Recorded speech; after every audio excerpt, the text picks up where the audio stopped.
and welcome to Rob Reviews. I'm Rob, and I review movies while playing a game. Today's film is Deadpool and Wolverine. It stars Ryan Reynolds and Hugh Jackman, directed by Sean Levy, released by Marvel Studios. Today I'll be playing Fortnite, Chapter 5, I believe is what it is, and I'm wearing my Spider-Man skin. It's one of the few Marvel characters I actually have. I don't like the idea of Spider-Man with a gun, but anyway, let's get into the review. So right off the bat, when you go into the movie, it jumps into doing what it's going to do in the most, I don't want to say cliched way possible, but in the way that it works within the Deadpool movies. Deadpool and Wolverine is the third in a series, in case you didn't know, of films. And this is the first... Is this the first R-rated, what's considered a Marvel Universe movie, an MCU movie? There's a lot of metatextual jokes and commentary about Disney acquiring 20th Century Fox. Everybody's doing their best. Hugh Chestman has,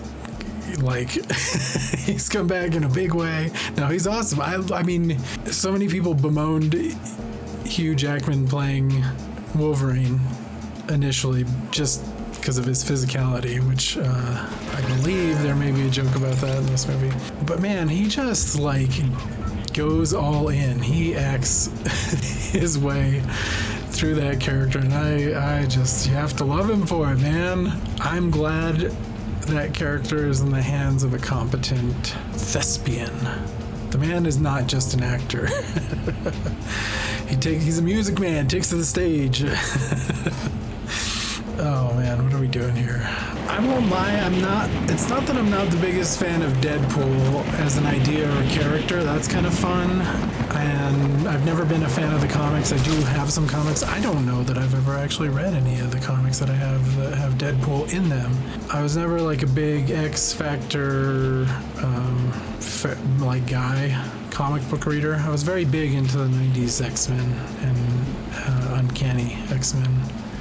Somehow this film does in some ways feel a bit overstuffed, but it still makes it work. Although I was kind of okay, how much more are we gonna do here now? Seems like we've done a lot, but it plays out kind of like not an anthology, kind of like a collection of stories of that time that Deadpool got to hang out with Wolverine, which is fine, because that's what's fun about it. In fact, that's what was fun about it up until the kind of the main baddie reveal, or at least the main threat reveal, maybe, is what I'm trying to say. Which I don't know. I don't know if that's what makes the other films seem a little more bogged down to me, is that they get overtaken by this plot line to deal with a bad guy. But in that way, the stories of the previous movies have kind of lost me. I almost don't care about the bad guy. In fact, I think I've only watched the first one twice. I've watched the second one definitely once. Maybe have seen some scenes from the second one.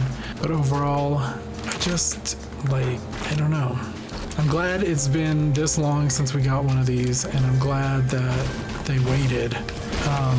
When I was initially putting this review together, I was I want to talk about how when I was initially putting this review together, I kind of wanted to walk into this with the attitude of, Deadpool's such a big cultural icon type thing going on, because R-rated movies do not make very much money. And right now we're talking about the Tuesday after opening, so there was the previews on Thursday and then the whole weekend take, and the whole weekend take came out to something like $235 million. Just domestically in the US. That's not even the international market. As of today, on Tuesday, it's hitting the international market. It's about to hit 500 million. Now, the budget for part 3 for Daredevil and Wolverine comes in at 2 million.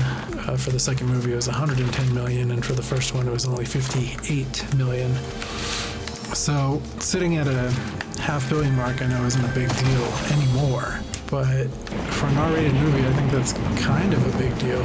And I guess I really just wanted to bring up this point to keep you aware that I'm glad that Disney had confidence in the team putting this together enough to give them a budget that I don't want to say I feel like they deserved.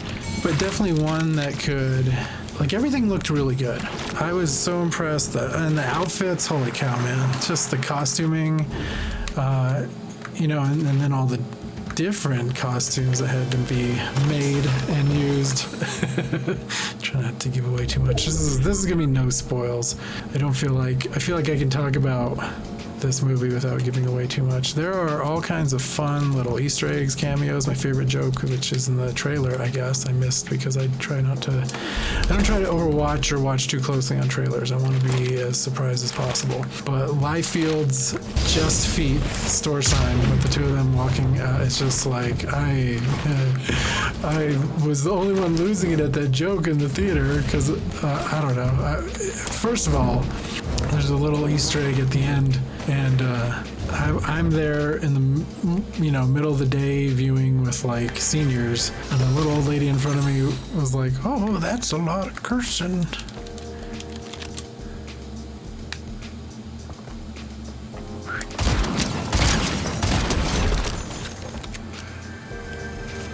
And so it was a bit much for maybe some of the older patrons. Although I heard a good amount of laughter, and I was very surprised to hear all that laughter at that time of day. There were some just dudes my age, I'm sure, ish, comic book people. You could always tell by the jokes that they laugh at, because they're like, oh yeah, that's a comic book reference.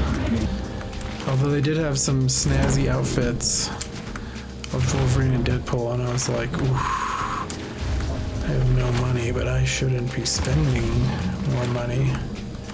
Come on, let's make it off this cliff. No? Okay. Really?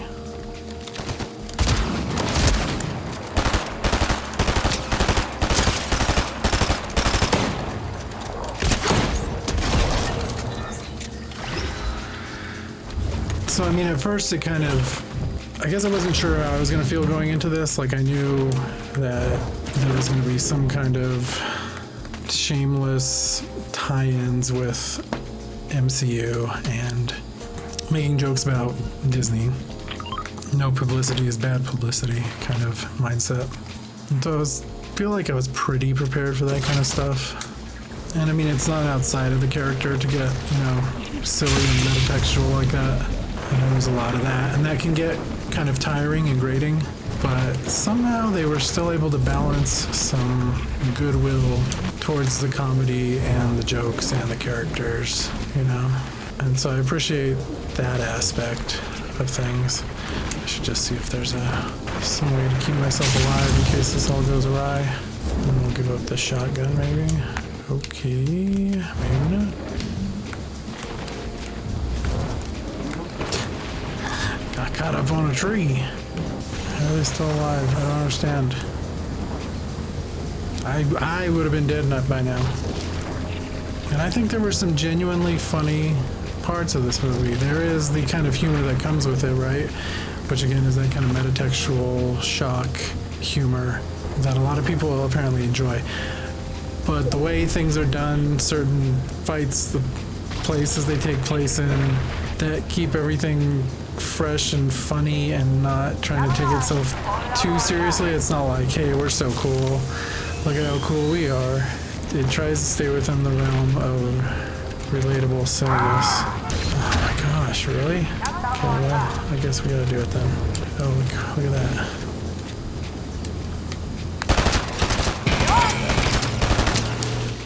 Wow, I just needed to know how long it was gonna be before she died. It took forever. Oh no, there's only one.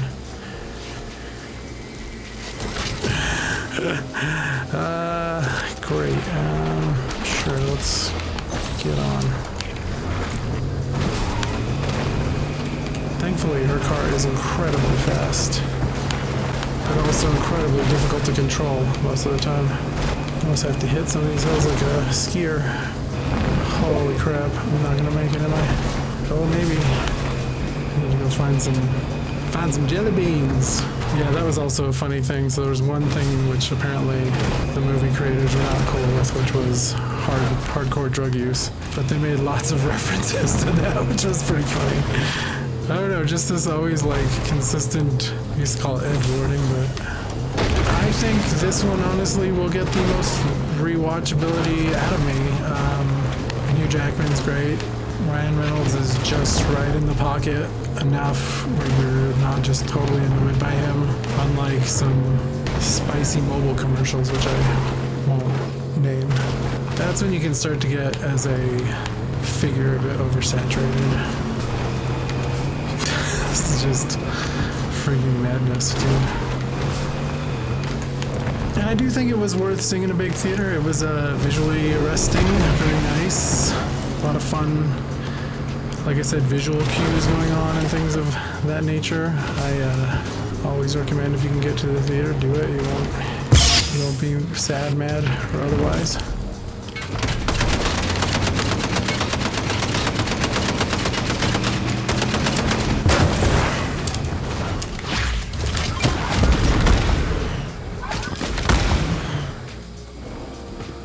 Who did I eliminate?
I don't run out of ammo, bro.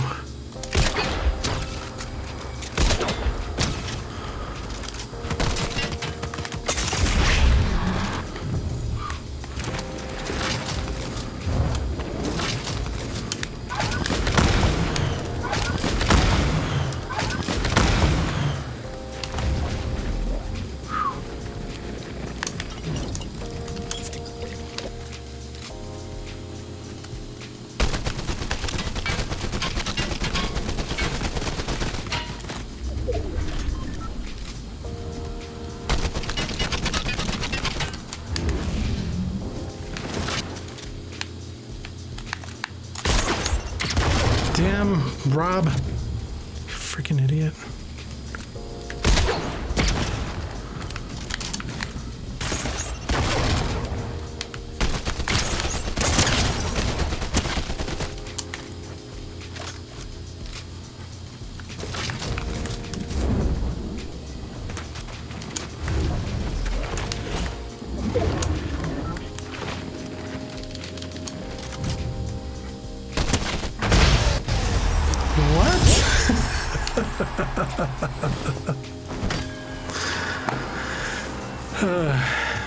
Yeah, I don't want to be like it's run of the mill. It's great. It's fun. It's a lot of good fun. A lot of good cameos. A lot of good stuff. A lot of reverence and love for the movies. I don't know what it's going to usher in exactly. Doesn't feel like necessarily it's a setup. Actually kind of feels like a little bit of an ending, and I would definitely recommend watching this movie. Thanks for hanging out here on Rob's Not Playing. Didn't know I was going to win. Sorry. Got real lost in it here for a second. It's a great movie. Definitely check it out. Hopefully the right lessons will be learned from this, and that is that new characters, different ideas, and stuff that's a little more risque and ribald and fun can happen.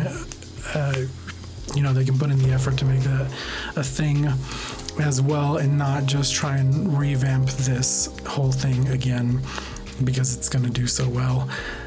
In a year where it was kind of slow moving at the movies, it's nice to see something have such a pickup where opening weekend I was like, oh wait, it's kind of sold out in multiple places. I like that. And but anyway, thanks for hanging out. If you want to watch more gaming, you can check out Rob's Not Playing on twitch.tv/holidayrob. You're here on Media Icons, MEDIAIKONZ, YouTube. And you can check out the YouTube as well as Holiday Rob on all the socials. So thank you again, and continue going to the movie theater. Why not? Why not? It's fun. It's fun. It's a big screen. I got a pretty big screen, but that's bigger. Yeah, I don't know. Have a good one. Peace out.